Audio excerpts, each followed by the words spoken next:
In May 2011, the town of Elmbrook, Ohio, welcomed a late spring day with gentle sunlight and rows of birch trees rustling in the breeze. That day, 6 fourth-grade students from the local elementary school had just returned from their annual field trip to Fern Valley National Park, more than 50 miles from the school. It was a small tradition of the school an outing before summer break, meant to close the school year with laughter. The school bus carrying the 6 children left the park at 3:15 in the afternoon. The driver was Mr. Albie Renner, a middle-aged man with over 20 years of experience in the profession. But just 30 minutes later, the bus vanished from the tracking system. There were no emergency calls from the driver, no eyewitnesses reported an accident, no signs of a wrong turn.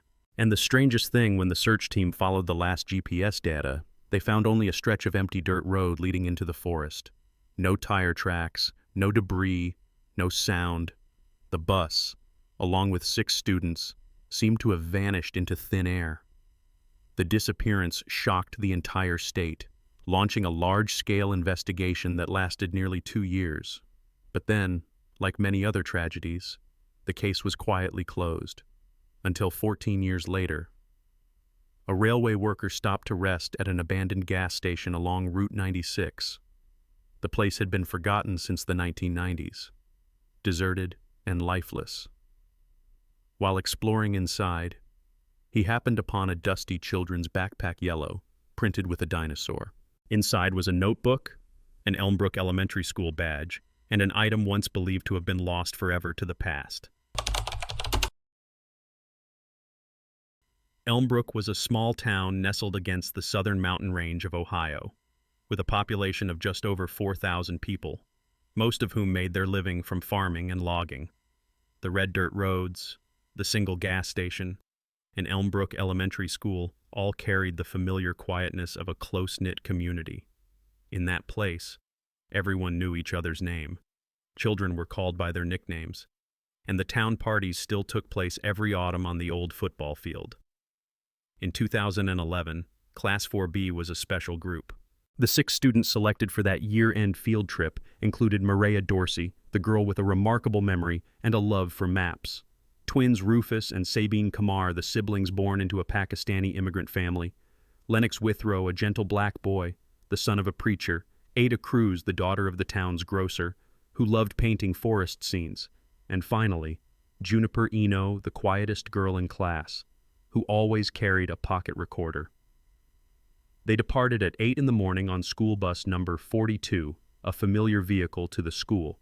The driver was Mr. Albie Renner, who had been on that route for more than 2 decades.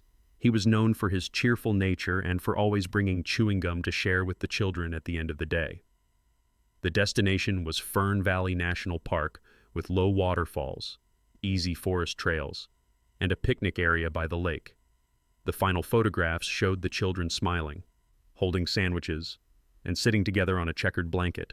No one knew that would be the last photograph ever taken. The trip went smoothly up until 3:15 in the afternoon, the moment the bus began its return journey. The sky was clear, the road was empty, and no incident was reported. But within that ordinary stretch of time, one detail had gone unnoticed. A small event, seemingly harmless, had begun even before the trip, and then it would return with an unbearable weight. The school bus departed from the Fern Valley Park gate at 3:15 in the afternoon. As scheduled, according to the route plan, it would exit the southern forest, merge onto Federal Route 64, and return to Elmbrook Elementary School before 5 o'clock. All parents had been informed in advance about the pickup time.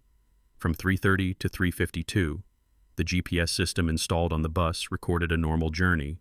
The vehicle passed familiar landmarks, marker 122, the Lone Elk intersection in Windshield Hill, and, however, precisely at 3:54, the signal from the device abruptly stopped at an unmarked location on the map, a nameless dirt road, deep within the forested area near the county border. Elmbrook School began to worry when the bus had not returned by 5 o'clock. Calls to the driver, Albie, went unanswered. Parents arrived one by one, anxious and confused. By 5:40, the principal made an emergency call to the county police. The official missing alert was issued at 6:15 in the evening. The search force, including police, forest rangers, and volunteers, began retracing the bus's route. On the first night, they scoured the entire length of Federal Route 64, no tire tracks, no collisions, no signs of sudden braking. The last GPS point, a stretch of forest near the Thanbar Creek, was combed thoroughly for 3 consecutive days, but nothing was found. Within a week, they brought in search dogs, drones, and even satellite map analysts.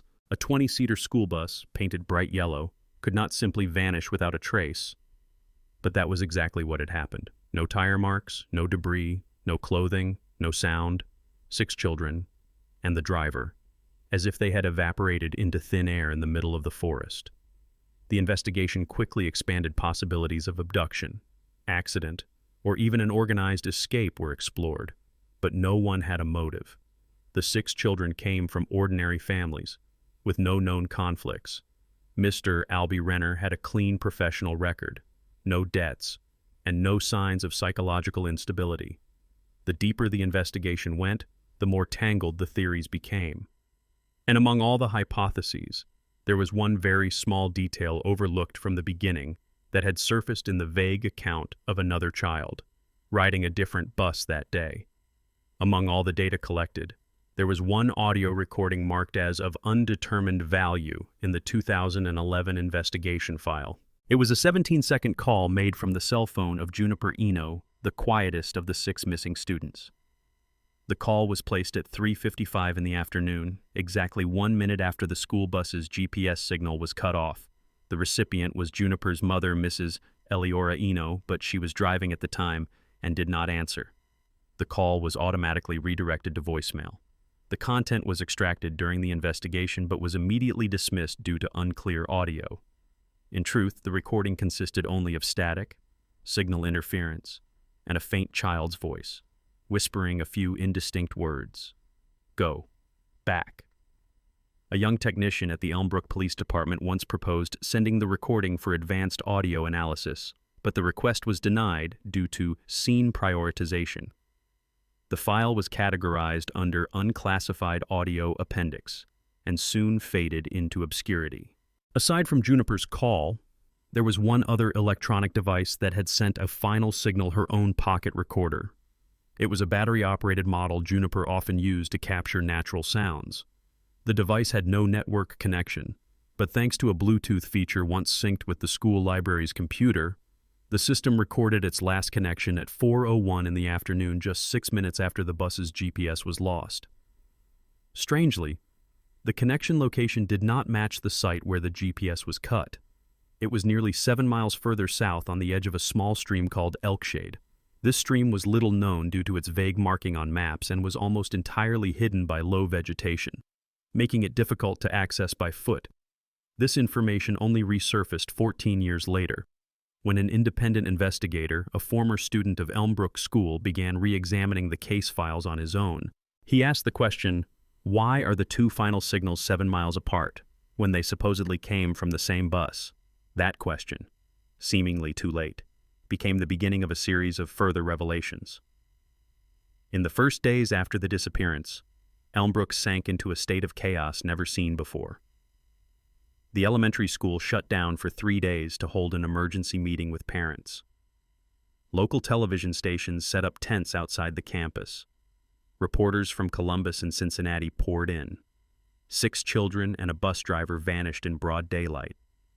No accident, no clues. It was a headline strong enough to shock the entire state.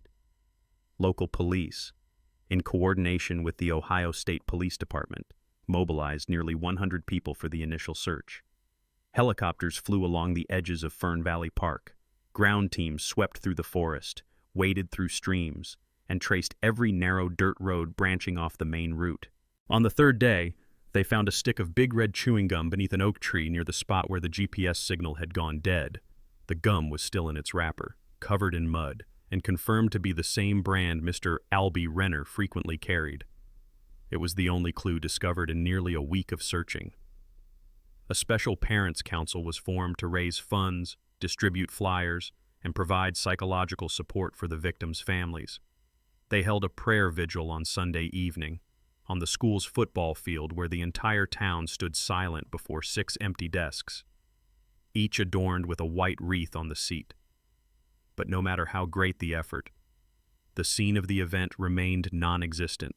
No tire tracks, no unusually broken branches, no drag marks or signs of collision. It was as if the entire school bus had lifted off the ground and vanished into thin air. In the second week, suspicions began to shift. Some parents voiced doubts about the driver, Albie suggesting he might have lost control or deliberately taken the bus off route.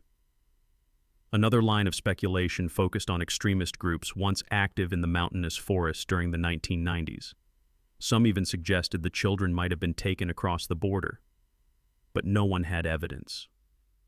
The investigation gradually shifted from action to analysis, revisiting old records, re-interviewing witnesses, and constructing models based on theory.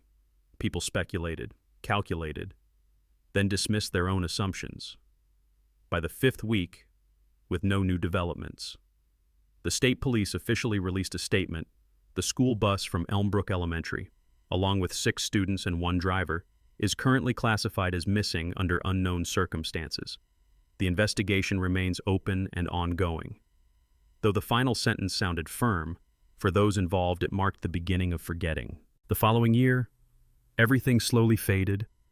Television stopped covering the story, flyers faded in the sun, and the town, though it never truly forgot, was forced to learn how to go on living. Only a few, in silence, never stopped searching. The initial investigation, though large in scale, made a strategic mistake. It followed an emotional path, pressured by public attention and the fear gripping the community. Investigators quickly focused on the 2 most suspicious directions: the bus driver and a parent with a history of conflict with the school. Albie Renner, the school bus driver, became an unofficial suspect for many weeks, though he had a clean work record, a gentle demeanor, and was well-liked by the students. The fact that he was the only adult present on the bus drew all eyes to him. Police examined his finances, questioned old friends, and even revisited a minor accident he had been involved in 15 years earlier in another state. They found no evidence, but neither could they dispel the suspicion. At the same time, attention shifted to Mrs. Imara Kamar, the mother of twins Rufus and Sabine. She had once engaged in a heated argument with the school about the curriculum, and during a media interview, she accidentally said, "I knew something wasn't right was going to happen." That statement was quoted everywhere, taken out of context and interpreted freely, causing her entire family to endure years of quiet ostracism. A critical technical detail also contributed to the misdirection of the investigation. The GPS system on the bus did not record any engine shutdown or collision. This led investigators to rule out the possibility of an accident. But years later, a school vehicle equipment engineer discovered that if the power supply was abruptly cut, for instance, a wire pulled or a fuse blown, the signal would stop immediately without triggering an error. That discovery came too late by then. The scene had already been buried by time. Another misleading path came from a young eyewitness, a 5th grader on a different bus who later stated he saw the yellow bus turn onto a strange road. Initially, his testimony was dismissed for not matching any map, but 13 years later, when satellite maps were updated with higher resolution, it was finally revealed there was a narrow dirt path hidden beneath thick forest cover leading toward Elkshade Creek, in the exact direction the boy had indicated. Each of those missteps, though perhaps understandable in a time of urgency, had consumed precious time and resources. Worse still, they created widespread bias, a driver who lost control, an angry parent, or baseless conspiracy theories. Meanwhile, the details that truly mattered were buried beneath the noise. It was not until the backpack surfaced 14 years later that people finally looked back and realized all that time they had been standing on the wrong side of the door to the truth. In the early days of the disappearance, several personal items were categorized as unrelated, mainly due to time constraints and limited analysis capabilities. One of them was a child's drawing, found in a dropped storage bin belonging to Class 4B during the week following the incident. The paper was pale blue, drawn in crayon, depicting a forest with curved lines resembling a stream and a small house at the center, with no visible door. It was assumed to be nothing more than an imaginative drawing by Ada Cruz, the girl who loved to draw and often created private worlds in her pictures. A school supervisor kept it as a memento, then stored it in the student's file. No one suspected that. 14 years later, when compared with the updated satellite map of the Elkshade area, the shape of the stream in the drawing would match with striking accuracy. Another detail once overlooked was the strange voice in the 17-second recording from Juniper Eno's phone. After being reanalyzed using modern noise reduction software, experts discovered in the background the sound of metal clanging resembling a heavy vehicle door being slammed shut and a faint child's voice whispering, "Junie, stop." That sentence, in 2011, had gone unnoticed due to poor audio quality and lack of supporting technology. But with the tools of 2025, it became evidence suggesting that the children were still conscious at least in the final moment before the device cut off. In addition, there was a disregarded account from the owner of a bakery just a few blocks from the school. She said that around 3:45 that afternoon, she saw a school bus making a quick turn at the intersection near the 4th Forest Road. Her statement was dismissed for not aligning with the official route. But once the updated satellite map revealed a connecting road between two small forests through that intersection, investigators were forced to reconsider their initial assumptions. All of those details, seemingly minor, turned out to be pieces of a larger picture. Not loud, not obvious, but each step led toward a core question. If the bus did not follow the planned route, then where did it turn, and who led it off course? The answer began to unfold, alongside a dust-covered object, discovered at an abandoned gas station. In April 2025, nearly 14 years after the disappearance, a technician from the Ohio State Railway Company stopped at an abandoned gas station along Route 96. The building had been closed since the 1990s, hidden within the forest, nearly 220 miles south of Elmbrook. He entered to take shelter from the rain and to find a place to temporarily charge his phone. As he stepped through the dilapidated storefront, he happened to notice something buried in the dust: a yellow children's backpack, printed with a green dinosaur. The straps were frayed, the zipper rusted, but the shape remained intact. He opened it. Inside was a faded notebook, an Elmbrook Elementary School badge, and a small plastic toy with a name etched faintly, Juniper E. The discovery was immediately reported to the police. Experts confirmed it was the backpack of Juniper Eno, one of the 6 children who had gone missing in 2011. The physical condition suggested it had not been exposed to the rain for long, indicating it had only been placed there within the past few months. Beneath the inner lining of the backpack, a folded piece of paper was found, a hand-drawn map in marker, the lines shaky and chaotic, but clearly made by a child. The map showed a winding stream, several small circular symbols resembling tents, and a large rectangle circled in red. In one corner, 4 words were scrawled in uneven handwriting: "Run, do not look back, immediately." The independent investigation team, led by a former Elmbrook student, was granted access to the old case files. He discovered a strange correlation. The gas station's location was near the dirt road leading toward the Elkshade Forest, the same area where Juniper's pocket recorder had once emitted a brief Bluetooth signal. The team expanded the search radius to 5 miles around the gas station, and behind a low rise, beneath the roots of a decaying tree, they found a corroded metal box. Inside, wrapped in plastic, was a pocket recorder, Fisher Voice 2005, the same model Juniper was known to carry. The device was sent to the lab. Though most of the data was damaged, technicians managed to recover a short 34-second recording. It began with the sound of hurried footsteps, rustling, and heavy breathing. Then a child's voice, very soft, spoke. "No, this is the wrong way. That's not the road to school. Junie, what are you doing?" Next came a loud metallic bang, the whoosh of wind through a narrow gap, and finally, a voice calling from afar, "Juniper." The recording cut off abruptly.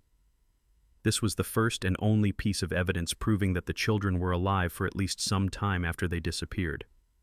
More importantly, it introduced a new hypothesis: someone had deliberately altered the route, and the children were aware of it. The next question is why? And the person who changed the route, was it really the driver? After the audio recording was released, interest in the 2011 disappearance reignited with overwhelming force. News outlets across Ohio reported the story simultaneously.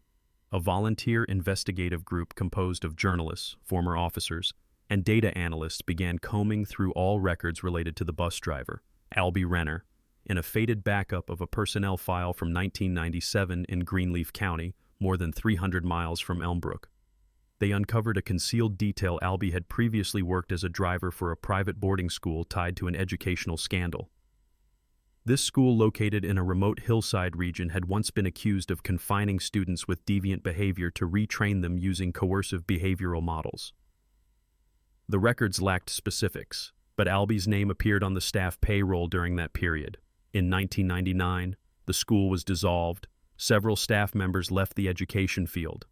Albie moved to Ohio and applied to become a public transit driver, then settled in the town of Elmbrook in 2003. At the time, no one looked deeply into his history. He was over 50, seemed gentle, stable, and no one imagined such a man could have been involved in a system designed to recondition children's minds. Another startling coincidence emerged. The area near the abandoned gas station where the backpack had been found was only a few miles from the former site of that boarding school. It once had a row of outbuildings used for a temporary behavior camp, a form of training disguised as survival skill education. Investigators traced this lead and uncovered a forest layout diagram in which there was a small house, without windows, marked only as C Unit, closely resembling the doorless house in Ada Cruz's drawing.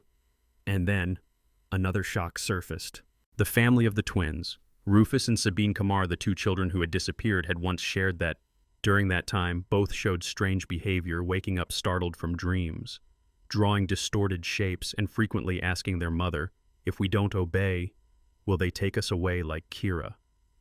The name Kira had never appeared on the student list, but after digging deeper into the old boarding school records, the investigation team discovered Kira Wynn, a third-grade student, had mysteriously disappeared from the auxiliary camp in 1998, never to be found.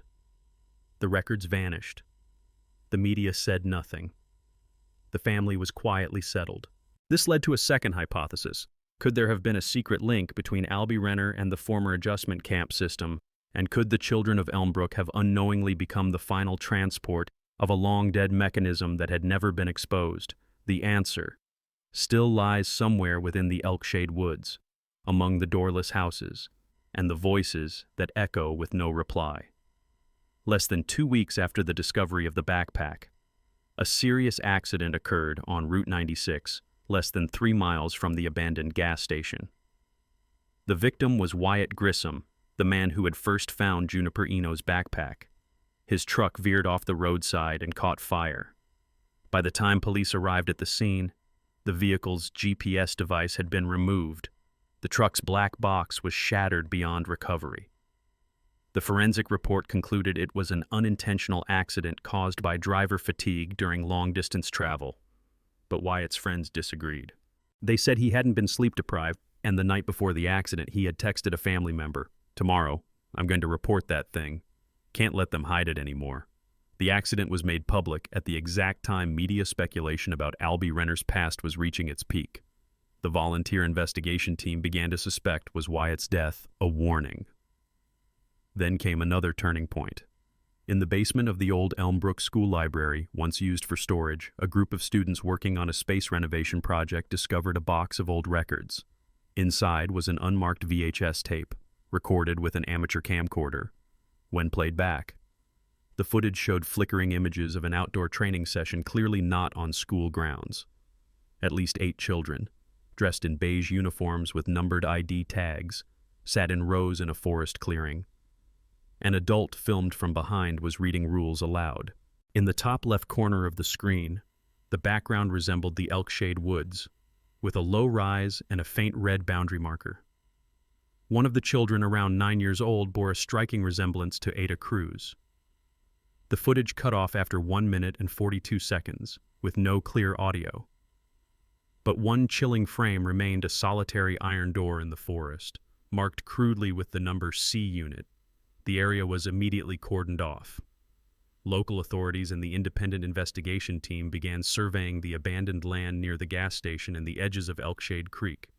Beneath a layer of collapsed earth, they uncovered the concrete foundation of a structure perfectly square, with no visible entry point. Only old metal weld marks remained, as if a door had once been sealed and buried. During excavation, a metal detector picked up a small object deep beneath the old cement floor, a pink hair clip, with strands of dark hair still clinging to it. DNA testing later confirmed the hair belonged to Juniper Eno. This was the first biological evidence in 14 years tied to one of the 6 missing children. The discovery ignited a new wave of questions. Had the children been held there? If so, why did the footage exist and who had stored it in the school's library? No answers have surfaced. But as more pieces began to emerge, one more event took place. The surveillance camera system at the gas station near where the backpack had been found, though long inactive, was mysteriously wiped clean of all data the night Wyatt Grissom died. The hard drive was found completely blank. The entry point had been breached using specialized tools, but no signs of forced entry remained. Someone or a group was still watching the case, from the shadows. And it seemed they did not want the truth to be uncovered. With the emergence of biological evidence, the audio recording, and the VHS tape, independent investigators have constructed a new hypothesis for the first time since 2011. The story of the disappearance is no longer a void, but begins to take shape within a logical system. This hypothesis is built upon a sequence of details once dismissed: Ada Cruz's forest drawing, the Bluetooth signal from the recorder at Elkshade Creek, the note run, "Do not look back" found in the backpack, the C-Unit video and the defunct behavioral adjustment camp system, and the fact that the backpack appeared nearly 200 miles from the original scene, as if it had been placed back after many years. At its core, the hypothesis is as follows: Albie Renner or someone impersonating him intentionally altered the school bus route. With knowledge of the old terrain and access to hidden networks, they redirected the vehicle into a forest road leading to an auxiliary facility of the adjustment camp, a site once used to train children under an extreme behavioral control model. The 6 children, each displaying some form of behavioral or intellectual difference, accidentally became the targets of a program long dead. It's possible someone believed they had been chosen to revive the old system in a new experimental form. The year-end field trip with no adult supervisors besides the driver provided the perfect opportunity.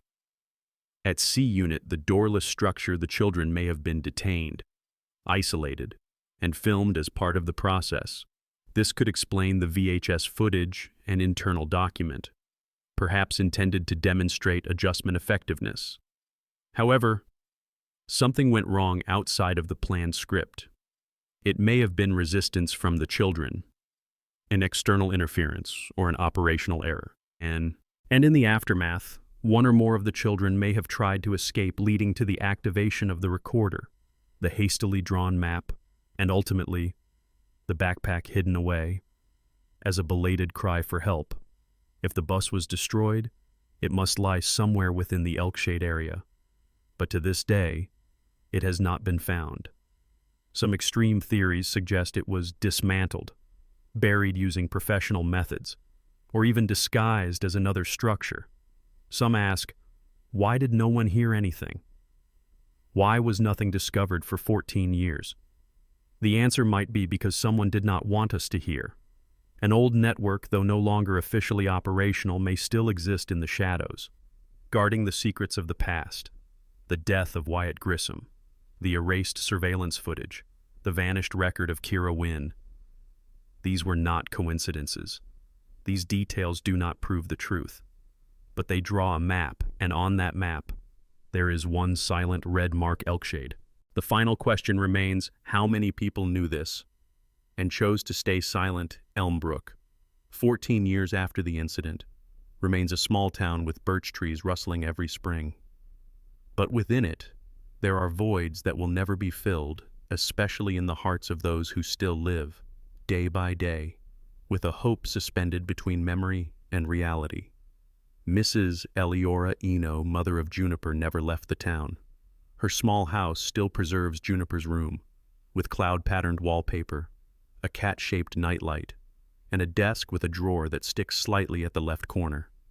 Each morning, she still opens her daughter's window and places a fresh glass of water and a blank notebook on the sill as if one day the girl might return and need paper to continue writing. On the exact 14th anniversary of the disappearance, she received a small parcel with no return address. Inside was a school notebook completely blank, except for one page in the middle. The handwriting was slanted print, childlike and uncertain. "I miss you, Mom, but I can't come back." Beneath it was a drawing of a green dinosaur and the name Junie. The police investigated, analyzing the handwriting, the paper, and even the fingerprints. The results were inconclusive. The faint fingerprint was too partial to compare. But the ink used matched the special batch of pens distributed at Elmbrook School in 2011, a lot issued only once. Amid countless doubts, one thing was certain. Someone knew Juniper very well, knew her mother, and knew this town. A new line of speculation arose. Could one of the 6 children have survived and be living under another identity? Or worse, is someone using their names to send a message that we are still being watched? The final silence, the wind rushing through the audio recording, the drawing of the doorless house, the backpack left in a forgotten place. None of it concludes like a story should. They only leave behind stillnesses, like echoes without reply, reverberating in the memories of those who remain alive. In December of 2025, a group of university students organized a short camping trip to the edge of the Elkshade Forest, an area still marked off limits due to ongoing investigations. They set up camp in a clearing near the creek, ignoring the warning signs. On the first night, while lighting a campfire, one student noticed a low wooden post buried in the ground, bearing a faint red circular marking. Curious, they lightly dug around it and uncovered an object, a curved piece of rusted metal, streaked with patches of faded yellow paint. None of them realized it was a fragment of a school bus.